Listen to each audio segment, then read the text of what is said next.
It's a pretty awesome view. Huh, I think I can see my house. Hey, what are we doing up here? Some, myself included, would call this the classic Young Storytellers game. You can do it at the beginning or end of a session, whichever works. I usually like to do it at the start of a session because it sets up the writers to focus after releasing all their energy. In any case, the first time you introduce it, it's super important that you make a big deal about it. That sounds great, but how?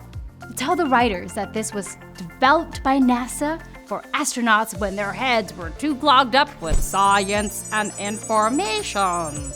The kids have been in classes, and their brains are filled with smart stuff. So we use this to clear out the brain fog and make room for fun and imagination. That sounds great. But how do you do it? We're here. We're coming. Almost there.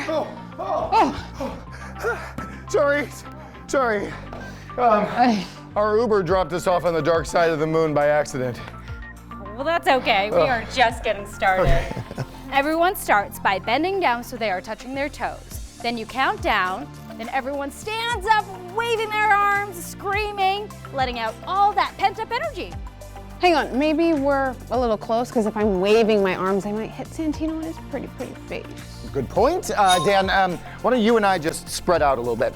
Okay, now, touch your toes. 3, 2, 1.